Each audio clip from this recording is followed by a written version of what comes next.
பனைமரம் பொலிட்டிக்ஸ் நண்பர்களுக்கு வணக்கம். மீண்டும் ஒரு காணொலியில் உங்களை சந்திப்பதில் மகிழ்ச்சி. நம்ம காணொலிகளை பாருங்கள், சப்ஸ்கிரைப் பண்ணுங்கள். இப்போ நம்ம வீடியோக்குள்ளே போகலாம். இன்னைக்கு முக்கியமான விஷயம் என்னென்னா, கடந்த 2-3 நாளாகவே உலக அளவில் மீடியாக்களில் பேசப்பட்டு இருக்கக்கூடிய ஒரு விஷயம்தான். அதாவது அமெரிக்க ஜனாதிபதியாக 2வது முறையாக கடந்த ஜனவரியில் ட்ரம்ப் பதவிக்கு வந்த பிறகு அவருடைய வெளியுறவு கொள்கையில் மிகப்பெரிய மாற்றத்தை கொண்டு வரார். அவருடையன்னு சொல்றத கூட அமெரிக்காவுடைய வெளியுறவு கொள்கையில் பல அதிரடியான மாற்றங்கள், அதாவது விசா நடைமுறைகளில், வர்த்தக உடன்படிக்கைகளில், இராணுவ உதவிகளில், அது மாதிரி உலக அளவில் இருக்கக்கூடிய பின்தங்கிய நாடுகளுக்கு வழங்கக்கூடிய அமெரிக்கா தலைமையில் அமெரிக்காவால் வழங்கப்படக்கூடிய உதவி, அதாவது உதவினா மனிதாபிமான உதவிகள், அந்த மாதிரியான உதவிகள், இப்படி பல விஷயங்கள்ல ட்ரம்ப் அதிரடியா முடிவெடுத்து அதையெல்லாம் நிறுத்திட்டார். உதாரணத்துக்கு ஐநா சபைக்கு கீழே இயங்கக்கூடிய யூனிசெஃப்க்கு வேற கொடுக்கக்கூடிய நிதியை குறைச்சிட்டாரு. இப்படி பல்வேறு அதிரடி மாற்றங்களை அமெரிக்க நிர்வாகத்துல கொண்டு வந்த ட்ரம்ப் தன்னுடைய சொந்த தொழில் ரீதியான முன்னேற்றத்துக்காகவும் அதை பயன்படுத்துறாரு, அந்த சட்டத்திட்ட மாற்றங்களை பயன்படுத்துறாருங்கிற ஒரு விமர்சனம் முன்வைக்கப்படுது. அதுல நமக்கும் அந்த கருத்துல உடன்பாடு இருக்கு. அந்த அடிப்படையில பல்வேறு நாடுகளை மிரட்டி தன்னுடைய வியாபார உத்திகளை திணிச்சு அந்த நாடுகளிலிருந்து பொருள்களை வரியே இல்லாமல் இறக்குமதி செய்யக்கூடிய நிர்பந்தத்துக்கு ஆளாக்கி இருக்காப்புல. உதாரணத்துக்கு கனடா, வெனிசுலா, இப்படி நாடுகளை சொல்லலாம். அதே மாதிரியான ஒரு சூழ்நிலைக்கு ஐரோப்பிய யூனியனையும் இந்தியாவையும் கொண்டு வரணும்னு மிகப்பெரிய அளவுல திட்டமிட்டு பல்வேறு நிர்பந்தத்தை ஏற்படுத்தி, உதாரணத்துக்கு ரஷ்யாவோட நமக்கு இருக்கக்கூடிய நீண்டகால உறவை சீர்குலைச்சு, இறக்குமதியை குறைச்சு, அதாவது ஆயுத இறக்குமதியை குறைச்சு, எல்லா விதத்திலையும் நம்மளை பலவீனப்படுத்தி ஒரு கட்டத்துக்கு மேல ரஷ்யாவே நம்மளை எதிர்க்க கூடிய சூழ்நிலைக்கு கொண்டு வந்து அந்த சமயத்துல தன்னுடைய வியாபார உத்தியை திணிச்சு வரிய கூட்டி அவங்களுடைய ஏற்றுமதியை வரியே இல்லாமல் இந்தியாவில் ஏற்றுமதி செஞ்சு லாபம் ஈட்டக்கூடிய ஒரு சூழ்நிலை வரைக்கும் வந்து மிகப்பெரிய தாக்கத்தை ஏற்படுத்துச்சு. இந்திய அரசியலையும் குறிப்பா பிரதமர் மோடிக்கு எதிர்கட்சிகளால பார்லிமெண்ட்லையும் சரி வெளியிலையும் சரி மிகப்பெரிய ஒரு அச்சுறுத்தலையும் குடைச்சலையும் கொடுத்த ஒரு முடிவுகளை ட்ரம்ப் எடுத்தாப்புல. ஆனா இத்தனை அடாவடியான செயல்களுக்கும் அங்க இருக்கக்கூடிய அவங்களுடைய பார்லிமெண்டோ செனட் சபையோ பெருவாரியான எதிர்ப்பையோ இல்ல கருத்துக்களையோ பதிவு செய்யல, பேசல, அமைதியாக வேடிக்கை பார்த்துக்கணும்.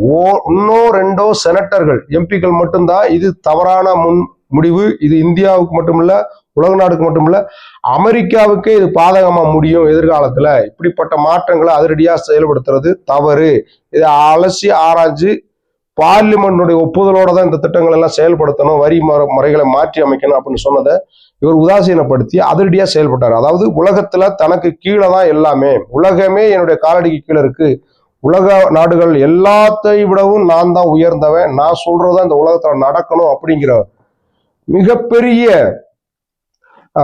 ஒரு மாதிரியான என்ன சொல்ற சைக்கோ ரீதியான மனநிலையில இவர் செயல்பட்டாரு, உத்தரவுகளை போட்டாரு. அந்த உத்தரவுகளுக்கெல்லாம் சம்மட்டி அடியை கொடுத்திருக்கு அமெரிக்க உச்ச நீதிமன்றம். அமெரிக்க உச்ச நீதிமன்றத்தில் இருக்கக்கூடிய 9 நீதிபதிகள் அடங்கிய பெஞ்சு, அதுல குறிப்பா 6 நீதிபதிகள் ஒரே கருத்தை முன் வச்சிருக்காங்க. அதாவது ட்ரம்ப் வரியை விதிப்பது தவறு, பரஸ்பர வரி, குறிப்பா சொல்ல போனா அபராத வரி தான் இப்ப விதிக்கிறாரு இவரு. பரஸ்பர வரிங்கிற வரி சீர்திருத்தங்கிறது வேற, அபராத வரிங்கிறது வேற. வரி சீர்திருத்தம் என்பது காலகட்டத்திற்கு, அதாவது ஒவ்வொரு காலகட்டத்திற்கும் ஒவ்வொரு இதுக்கு மாற்றங்கள் தேவைப்படும், அந்த தேவைப்படக்கூடிய மாற்றங்களை செய்வதுதான் சீர்திருத்தம். ஆனா இது அபராத வரி. இந்த அபராத வரிகளை மற்ற நாடுகளுக்கு விதிச்சு வலுக்கட்டாயமா தன்னுடைய நாட்டினுடைய வீழ்ந்த பொருளாதாரத்தை மீள்கட்டமைப்பு செய்வதற்கு இவர் மிரட்டி பயன்படுத்துறாரு, இந்த வரி முறைகளை மாற்றுறாரு அப்படிங்கிறதா அமெரிக்க உச்ச நீதிமன்றத்துல வந்த வழக்கு. அதுல முக்கியமா இந்தியாவை சேர்ந்த ஒரு பூர்வீகமாக கொண்ட ஒரு வழக்கறிஞர் தான் இந்த விஷயத்துல மிக திறமையா வாதாடி இந்த தீர்ப்பை வாங்கி தந்திருக்காரு. என்ன தீர்ப்பு அப்படின்னா, ட்ரம்ப் அவர்கள் இதுவரை உத்தரவிட்ட மற்ற நாடுகளுக்கு எதிரான அபராத வரி விதிப்பு முறை செல்லாது, இது ரத்து செய்யப்படுகிறது.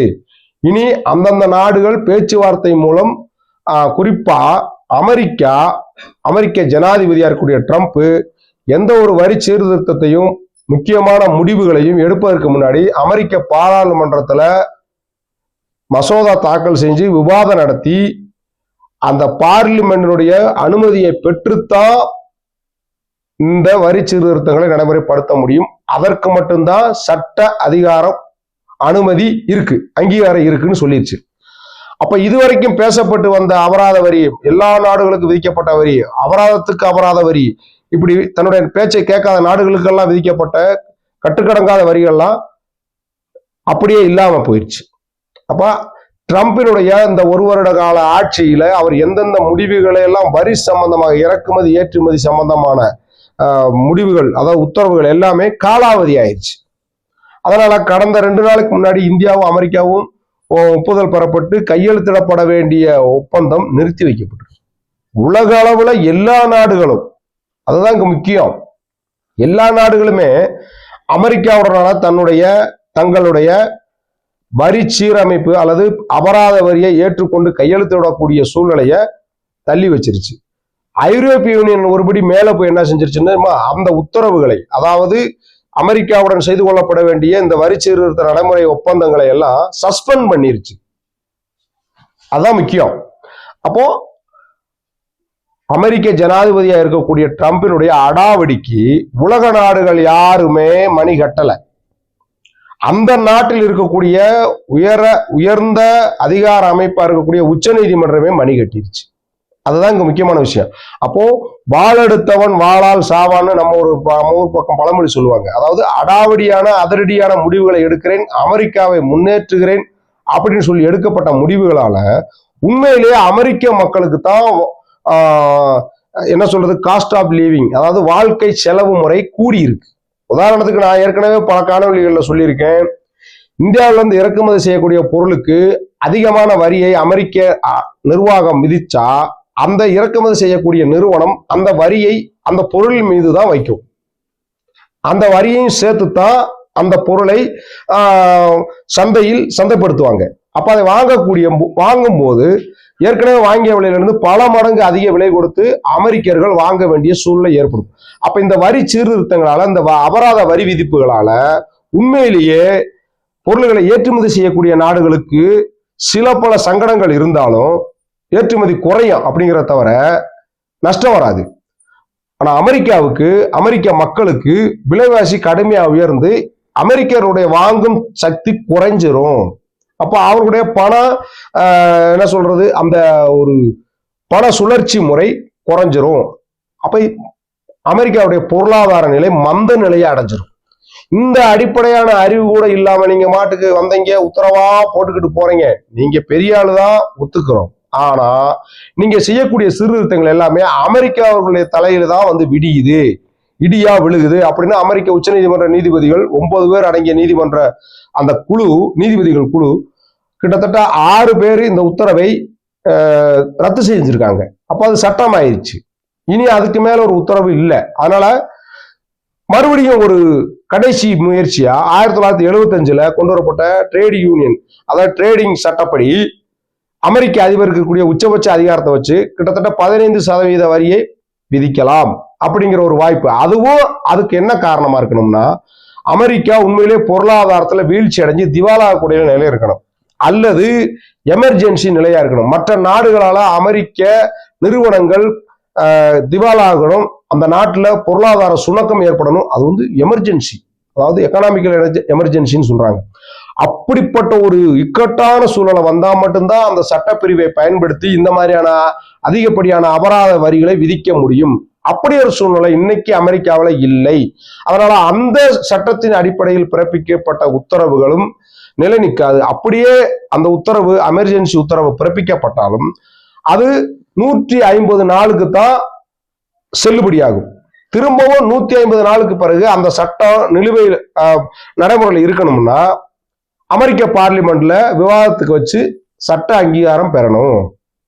அதனால இன்று வரை அமெரிக்க ஜனாதிபதியா இருக்கக்கூடிய ட்ரம்ப் அவர்கள் போட்ட உத்தரவுகள், வரி சம்பந்தமான உத்தரவுகள் எதுவுமே நிலைநிக்காது, செல்லாது.